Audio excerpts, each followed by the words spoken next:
Bonjour tout le monde et bienvenue au Mont Corvo. Nous avons un problème. Est-ce qu'il ne serait pas un peu décevant pour les lecteurs de voir Luffy devenir le seigneur des pirates sans avoir affronté et vaincu la plus forte personne sur Terre? Est-ce qu'il ne serait pas un peu décevant de voir à la fin du manga un Luffy, roi des pirates, en ayant la moitié des fans disant qu'il n'a pas réussi à battre Kaido et que donc techniquement il ne serait pas l'homme le plus fort du monde?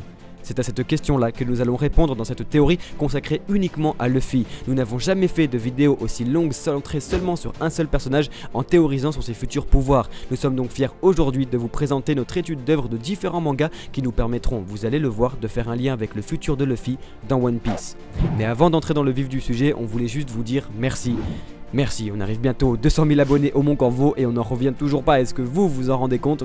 C'est un palier énorme, ce qui fait que vous êtes aujourd'hui tellement nombreux à suivre notre travail. On ne pensait jamais en arriver là et tout ça c'est grâce à vous. On arrive sur la dernière ligne droite du manga et donc pouvoir partager ça avec le maximum de personnes nous rend super heureux. Alors encore une fois, merci de rejoindre notre aventure sur notre chaîne YouTube. On espère que vous ne le regretterez pas. Mais aujourd'hui, parlons donc du sujet le plus important de tout le manga, qui est comment Luffy va bien pouvoir devenir roi des pirates et comment il va éveiller son fruit du démon pour vaincre Kaido. Vous êtes prêts? C'est parti.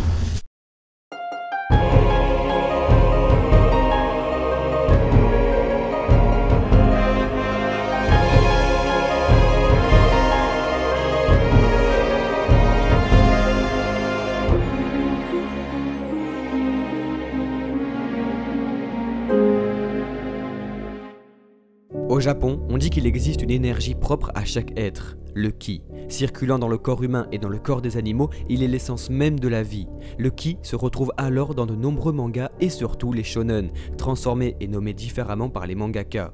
Ryoryoku pour Bleach, Chakra pour Naruto, Nen pour Hunter x Hunter, Haki pour One Piece.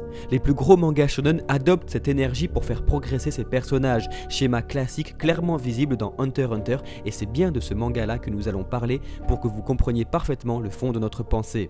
Mangaka ingénieux, Yoshihiro Togashi aura poussé les rapports de force avec excellence dans son œuvre. C'est dans Hunter x Hunter qu'à l'instar de One Piece et son Haki, se trouve une énergie que tout être vivant possède, sans s'en rendre compte avant de la développer. Il s'agit du Nen. Et c'est dans Hunter x Hunter que nous est expliqué explicitement ce qu'il se passe implicitement dans tout Neketsu et surtout dans One Piece. Pour développer son Nen, il existe seulement deux façons. Soit être entraîné par un sensei, soit en étant face à une situation critique, poussant l'être humain dans ses retranchements, développant ainsi des ressources encore inconnues pour survivre. Que ce soit dans Hunter x Hunter ou One Piece, c'est la seconde option qui est bien sûr développée en premier dans le manga. Le personnage principal apprend l'énergie propre au manga grâce à un sensei. C'est après son passage chez les Hunters que Gon apprend le Nen grâce à Wing, et c'est après la guerre au sommet que Luffy se voit obligé de développer le Haki grâce à un entraînement de 2 ans avec comme sensei Riley. Seulement voilà, cela va beaucoup plus loin que nous le pensons. C'est au chapitre 886 que nous apprenons que la fleur du Haki éclot seulement dans des situations extrêmement difficiles où l'utilisateur se voit obligé de puiser de nouvelles ressources pour survivre face à un ennemi surpuissant. Présenté par la première fois dans le manga par Katakuri, mais vous allez voir qu'il va s'agir du même schéma avec Kaido, mais cette fois-ci à une échelle encore jamais vue. C'est avec le Gear 4 que nous remarquons que l'entraînement de Riley sur les bases du Haki porte ses fruits. Créant nouvelle forme sur nouvelle forme, Luffy prouve qu'il maîtrise les bases du Haki et de son fruit du démon. Cependant, voilà, nous sommes rendus au chapitre 785, Doflamingo annonce ouvertement au lecteur que l'éveil des fruits du démon représente le pouvoir absolu de cette dernier et que le Gear 4 de Luffy n'est rien face à cela. Doflamingo arrive avec l'Ito Itonomi Paramecia à transformer tout et n'importe quoi en fil et à les contrôler. Le monde entier devient alors ce qu'il veut. Il y a 2 ans, nous faisions une théorie sur comment Luffy allait bien pouvoir éveiller son fruit du démon à Wano. Le lien de cette vidéo est en description, nous vous invitons vraiment à la regarder. Nous parlions d'un nouvel entraînement, mais alors nouvelle ellipse. Beaucoup pensent que cela est possible grâce au Toki Tokinomi, fruit du démon qui permettrait de créer une sorte de salle du temps comme dans Dragon Ball, mais nous avons une autre idée. Luffy ne peut pas vaincre Kaido aujourd'hui, c'est tout simplement impossible et une victoire contre la créature la plus forte du monde créerait une action totalement illogique dans les rapports de force du manga. Et pourtant, Kaido sera bien vaincu par Luffy, annoncé par Eiichiro Oda lui-même. Quand j'ai fait entrer en scène Kaido, l'un des 4 empereurs, je me suis dit que ce mec ne pourra jamais être battu. Comment pourrait-il être vaincu? Mais je devais trouver une solution pour Luffy. Si le coup de poing est assez fort, il pourrait être battu. Mais les lecteurs ne seraient pas convaincus s'il gagnait de cette manière. J'ai donc trouvé une idée de comment il pourrait être vaincu et je pense que cela plaira à tout le monde.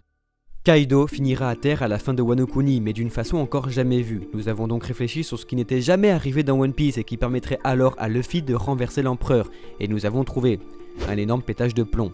Vous le savez, nous sommes fans d'Hunter x Hunter, et attention spoil, le moment le plus marquant du manga reste pour tous les lecteurs la transformation de Gon contre Pito. Action pure Neketsu, définition même du shonen, Gon via un pacte utilise une quantité astronomique de nen, obligeant son corps d'enfant à croître de manière non naturelle pour développer un pouvoir presque infini.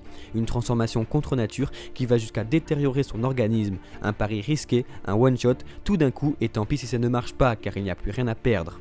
Vous voyez où nous voulons en venir, et si Luffy allait développer son haki du Gomu Gomu no Mi de manière inconsciente à l'instar de Gon. Une concentration gigantesque de haki qui permettrait à Luffy de déculper ses capacités.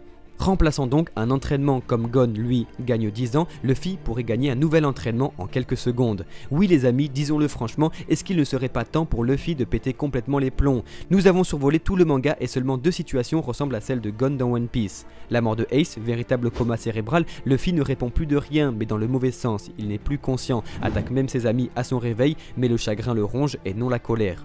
D'ailleurs, chose totalement incroyable, c'est qu'il y a 10 ans, durant la guerre au sommet, les fans parlaient déjà d'une telle action de la part de Luffy, imaginant ce dernier affrontant Akainu pour venger Ace dans une ultime colère sourde. Cependant, c'est Barbe Blanche qui a eu plus ou moins ce rôle. Ensuite, chapitre 487, Luffy, grâce au pouvoir des ombres, devient un véritable monstre de puissance pendant une durée limitée, et est bien conscient de la situation, mais ce pouvoir ne vient pas de lui, il ne pourra donc plus l'utiliser après coup.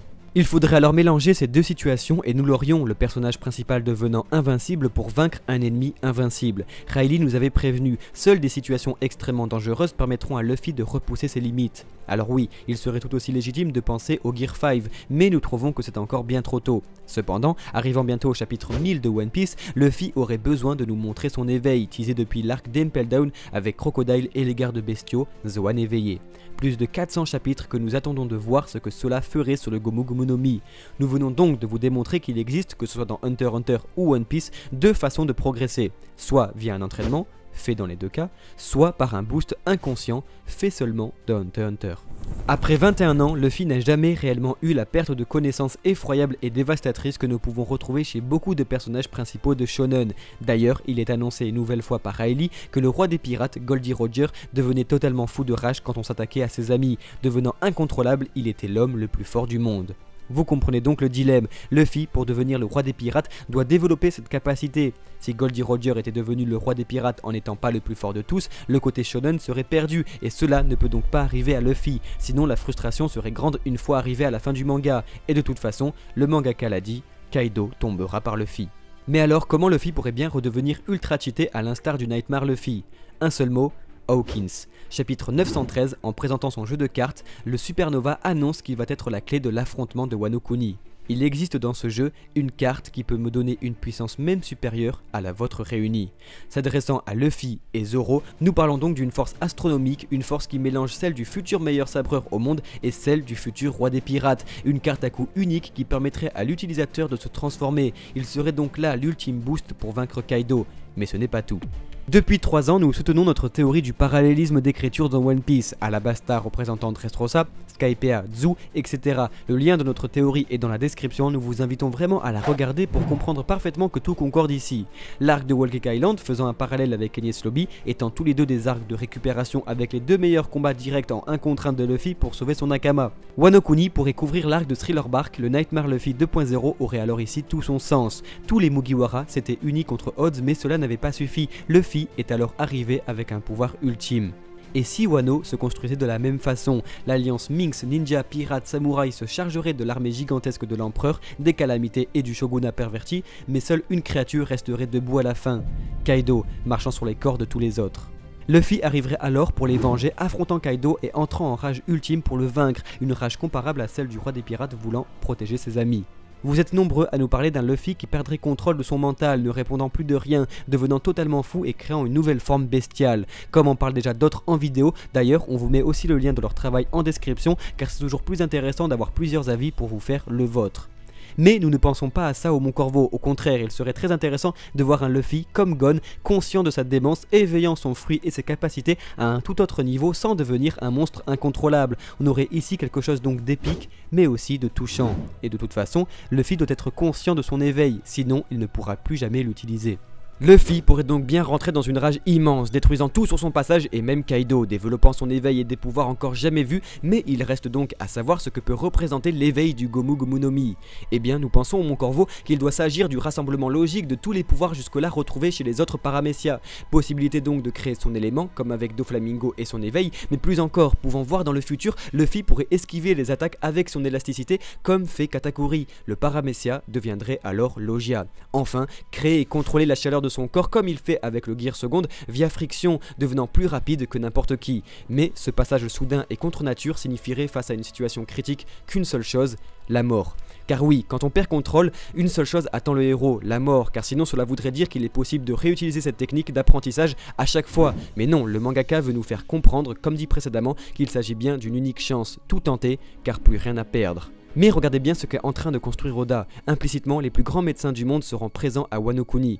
Chopper, Marco, que nous avons découvert au chapitre 909 comme le médecin de l'homme le plus fort au monde et qui tenait en vie Barbe Blanche, dont la médecine est considérée comme de la magie. Mais surtout, Trafalgar Law. Il serait là son sacrifice ultime tant attendu grâce à l'Ope-Ope no Mi, la technique ultime du Fudo Shujutsu, plus connue sous le nom de la chirurgie de jouvence, la plus puissante capacité du fruit qui permet en échange de la vie de l'utilisateur de ce pouvoir de donner à n'importe qui la vie éternelle et donc ici de sauver Luffy qui aurait utilisé toute son espérance de vie.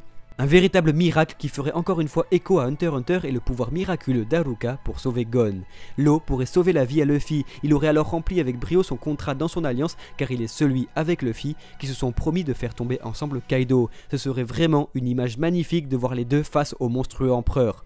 De plus, la médecine de Marco est présentée au chapitre 909 comme miraculeuse, c'est de la vraie magie. Marco pourrait alors être un soutien non négligeable après son sacrifice ultime, Luffy pourrait grâce à l'ex-commandant de la flotte de Barbe Blanche renaître de ses cendres tel un phénix.